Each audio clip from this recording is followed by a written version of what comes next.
오늘은 코스피보다 코스닥이 크게 선방하는 장세가 이어지고 있는데요. 코스닥 안에서 로봇주들이 급등하면서 코스닥 지수의 흐름까지 이끌어주고 있습니다.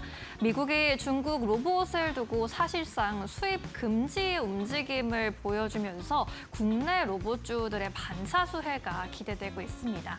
미국 연방통신위원회 FCC의 최근 발표에 따르면요. 해외에서 생산된 휴머노이드, 사족 보행 로봇 등 국가 안보에 위협이 되는 장비로 분류하겠다라고 했습니다. 그러면서 신규 모델 수입을 금지하겠다고 했는데요. 사실상 중국을 겨냥한 조치로 풀이가 되고 있습니다.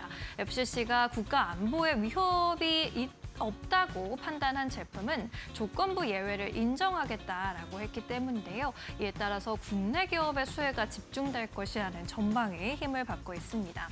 그리고 또 최근에 삼성전자가 로봇 사업의 조직을 전면적으로 개편한다라는 발표를 내놓으면서 관련 기업들의 수혜 기대감도 높아지고 있는데요.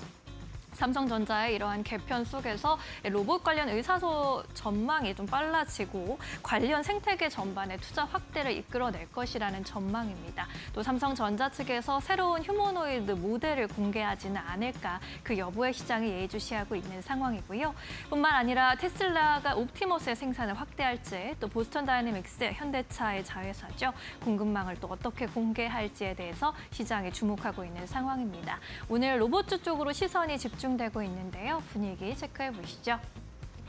오늘 장중에 원익홀딩스, TXR 로보틱스가 함께 상한가로 들어와 있는 모습 확인되고 있고요. 로보티즈의 경우에도 17%대 급등세로 눈에 띄고 있습니다. SPG 15%대 급등세 보이고 있고요.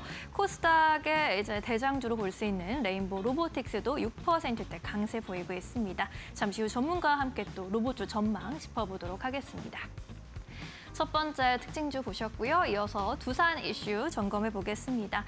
두산그룹이 국내 유일한 반도체 웨이퍼 제조사인 SK 실트론의 인수를 확정했습니다. 지난주 금요일에 두산이 SK가 보유한 SK 실트론 지분 70.6%를 2조 3천억 원에 인수하는 주식 매매 계약의 체결을 발표했는데요. SK 실트론을 판 SK의 경우에는 2.3조의 현금에 더해서 미래 성과까지 모두 잡았다라는 평가를 받고 있습니다. 이번에 SK가 계약을 체결하면서 경영권은 넘기더라도 SK 실트론의 향후 성장 과실 일부를 계속 공유할 수 있는 계약을 체결했기 때문인데요. 이러한 어나운 방식에 시장이 주목을 했고 이에 따라서 SK 측에서도 2034년까지 추가 수익을 확보할 수 있을 것이라는 전망이 나옵니다. 뿐만 아니라 두산 측에서도요. 이번 딜이 괜찮았다. 굿딜을 넘어서 그레이트 딜이었다라는 평가가 나왔습니다. 유진투자증권에서는 목표 주가를 268만 원으로 상향 조정했는데요. 이번 인수에 따라서 추가 자금 조달 부담이 매우 제한적이라는 점을 긍정적으로 봤습니다. 굉장히 대규모 M&A였는데 불구하고 유상증자 등의 기존 주주가치 희석 가능성이 낮다는 의견이고요. 또 잔여 지분이 29.4%가 SK 최태원 회장 측에 남아있는데 이에 대한 가격과 인수 시기는 협상 중이라면서 이번 거래와 동일한 밸류에이션으로 지분 인수를 한다고 가정을 했을 때 SK 실트론의 전체 가치가 약 3조 3천억 원 순이 될 것으로 예상하기도 했습니다. 오늘 두산의 주가는 반도체주 안에서 선방하는 모습도 확인되고 있는데요. 두산이 현재 구간 3%대 강세를 유지해주고 있고요. 두산 테스나도 빨간불 유지해주고 있습니다. 테크윙과 같은 코스닥 종목들이 오늘은 활약하는 모습, 테크윙은 9%대 급등세도 나타나고 있습니다. 반면에 지난주에 역대급 상승세를 보였던 SK 하이닉스와 삼성전자는 월요일을 맞아서 급락 전환하는 모습 보이고 있고요. 오후장 안에서 낙폭 더 키우는 모습, 삼성전자는 9%까지도 급락세 확인되고 있습니다. 네, 이어서 마지막 이슈 넘어가 보겠습니다. FNF 소식인데요.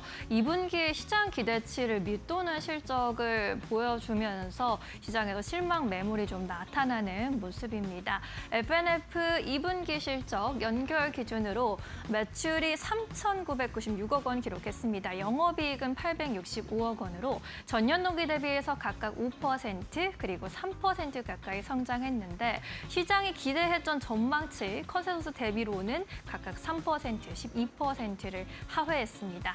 이번 부진의 주요 원인으로는 중국 법인의 성장률이 4%에 그쳤다라는 점이 꼽히는데요. 시장에서 당초에 위안화 강세 등에 힘입어서 두 자릿수대 성장 예상했었는데 본사 차원의 재고 조정 영향이 좀 있어서 아쉬운 성적을 기록한 것으로 보입니다. 이를 두고 하나투자증권에서는 하반기에는 중국 법인의 성장률에 대한 기대감을 좀 낮춰야 한다라고 얘기하고 있는데요. 그러면서 목표 주가도 5천 원가량 끌어내렸습니다. 10만 원으로 하향 조정했고요. 현재는 소비시장과 디커플링이 좀 나타날 수 있는 시기다라고 판단을 했습니다.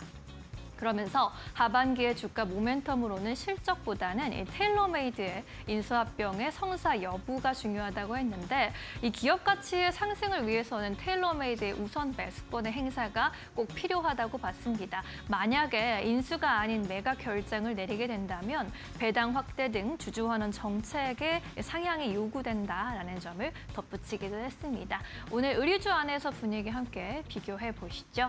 FNF가 23%대 급락세 보이면서 오늘 시장에서 실적 부진과 함께 주가 부진도 면치 못하고 있는 모습 확인되고 있고요. FNF 홀딩스도 1%가량 약세 보이고 있습니다. 의류주 전반 분위기가 그리 좋지는 못한 가운데 신세계 인터내셔널이 나름대로 선방하고 있습니다. 0.65% 강세 흐름 보이면서 10,000원 선 위에서 거래되는 모습입니다.